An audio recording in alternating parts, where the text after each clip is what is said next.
Hello, you guys. It's been a minute. It's been about 2 weeks. I know. You could just to me because it's been a while since I've uploaded. And I apologize. I was just, well, as you can see what I posted, I was waiting on the release of this movie so I could talk about it because I was pretty excited because I grew up on Disney, and when I heard they were making another Descendants, I was like, oh my god, I have to watch it. So I read it and I didn't know what else to do because it was like the only video I really had in mind. So sorry. But welcome back to Stupid Things. Today I'll be talking about the Descendants 5 movie. Descendants in Wonderland, I think is what it's called. The poster will probably be here, you guys. I'm probably gonna have references of photos here, you know? And I'm gonna talk about what I thought of the movie, my opinion, because why not, and I can do whatever the hell I want. So my opinion, my stuff. But before I talk about it, please make sure to like and subscribe to this channel. Please follow our TikTok, and our Instagram will also be in the link in the description below. Please go follow us. We do try to post on there. I do try to be active as much as I can on there with videos and stuff. And let's get into my review.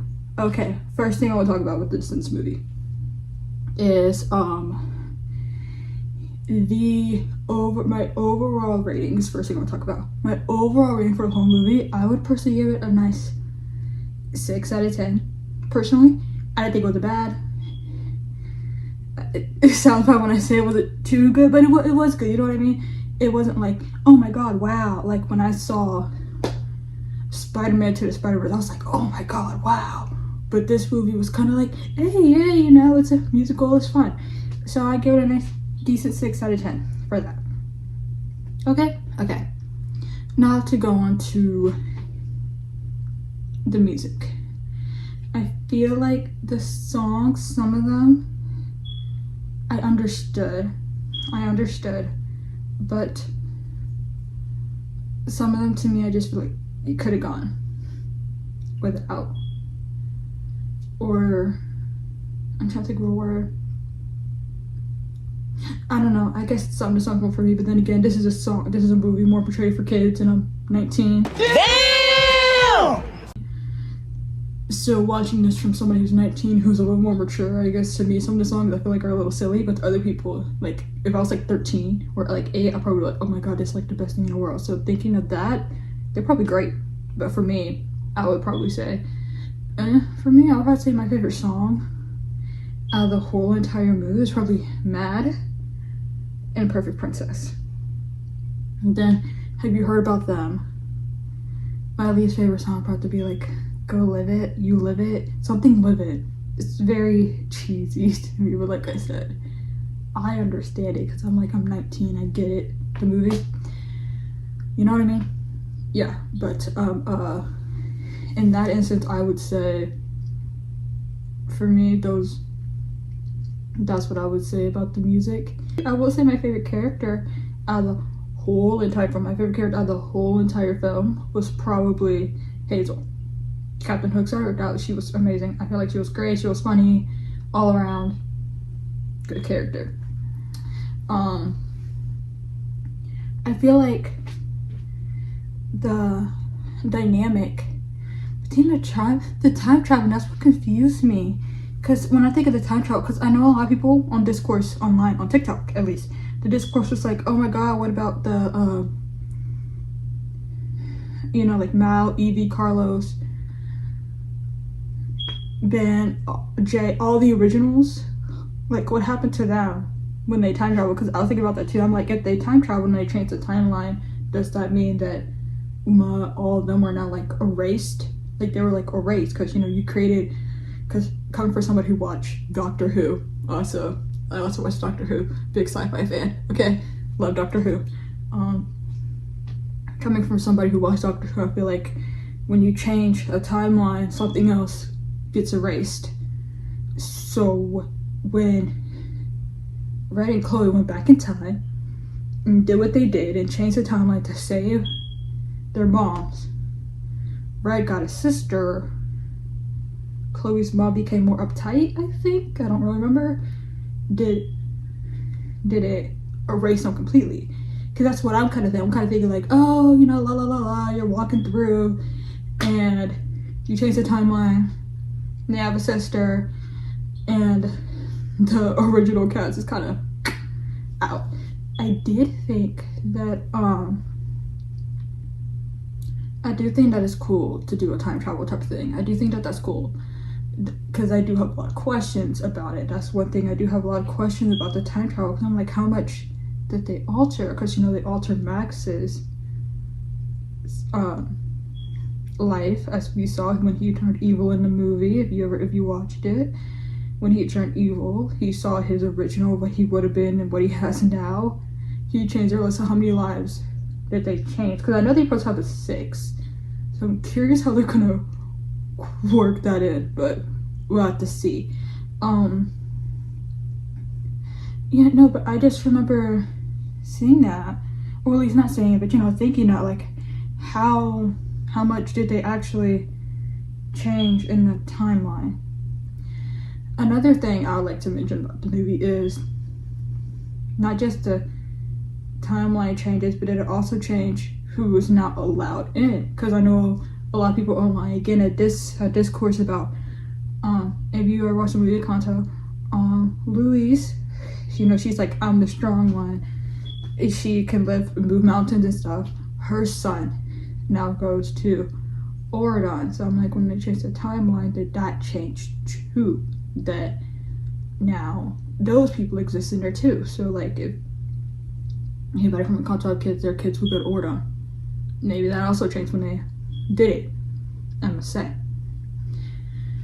But moving past my questions and my theories, I'm so sorry if that seemed all over the place. Moving past my questions and my theories, because that's what they were, I would like to move on to like couples and ships that I thought were really cute that I saw in the movie. I really do think Red and oh, that was his name was Lewis. What's it, Lewis? I know his name started with an L. Her son. I'll put a picture up of him. I don't remember his name. I'm sorry to everybody. I don't remember his name. But I thought they were really cute. I thought their song was really cute. I like how it kind of ended. Like, they didn't really end up dating, but you could tell they like each other, so you know it's gonna go down that road. So I like that. I think if Disney Channel ever did a gay couple in there, I do think Chloe and Hazel Hook, that would be really cute. For couples, I think that's it for all I think about for couples. I do think that would be really cute for their couples. Now, for something else I have to talk about the movie, is the movie's pacing. Some of the pacing in the movie to me just didn't make sense. Like, one thing that didn't make sense to me about the pacing of the movie, and also just things in the movie in general, to me just didn't make sense. When Red saw her and Pink's memories they were younger, I was like, how can you remember that if it never happened? Or does the timeline remember as it keeps going? Is it one of those things where it's like, as the timeline continues, you start to remember things in the timeline that didn't happen, but you know what I mean? But you start remembering because you're in that timeline. I don't know if that makes sense. But that type of situation, because when I saw it, I was like, but you just met her like today, or like, you just met her today. How do you already have all these memories from when you're kids if you just met her today? You know what I mean? That type of thing. And also for Red and Chloe, for Chloe to go heartless over a girl she's been best friends with for like a day. Is it a day? I don't know the time space. I don't know the space between time traveling, if that did something, but the way from my understanding how it started, after they say their moms, they both went to bed, they both woke up and realized they changed the time. So unless that did something to the timeline, I don't understand how you could get in a fight with your best friend like that. I don't know. I do think Max being the villain was a good idea. I liked it. I like when he became the villain. I don't understand why he still isn't the villain. You know what I mean? Because it's like, if I saw that my life could have been a certain way and somebody changed it from it being a certain way for me, I would be pissed off. Like, I would be like, big mad at somebody for doing that. Like, I don't think I would ever be friends with those people who changed my life forever, who my dad is now going crazy over, if I must say. But it's just, and then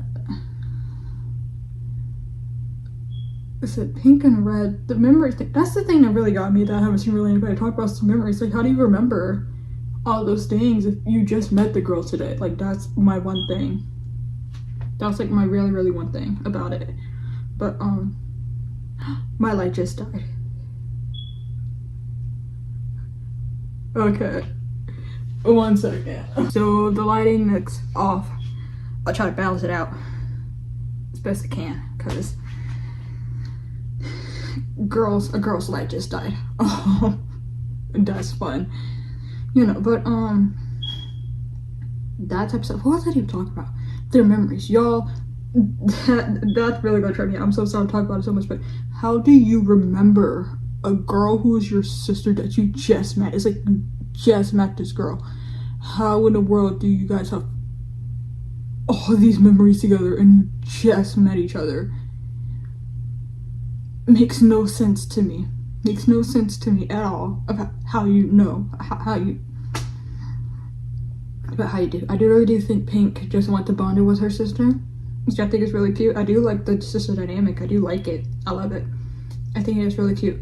I hope you see that next movie. That'll be nice to see more next movie. Their dynamic. But also, back to the original, I thought the pacing. I feel like at the beginning it was nice, but then towards the end, I just kept speeding it up. It's like they were like on a time card. They said, okay, we gotta go. So that's just kind of how it felt towards the end. The beginning felt really nicely paced, and then the middle felt a little bit fast. And once they were like at this maze point, it's like once Chloe and Max, I think that's his son's name, of Hatter, went evil, the pace just kind of like that, you know. But besides those things, like I said, decent movie. I thought it was a solid. I still think it's a solid 6 out of 10. I don't think anybody could change my mind, because I'm not really trying to judge it. I was like, oh my gosh, this cinema. It's a movie made for kids, so I'm not judging hard. It's not like it was like a movie that was like 18 and up that was trash. I'm not gonna judge a movie that hard that's meant for like 10-year-olds. So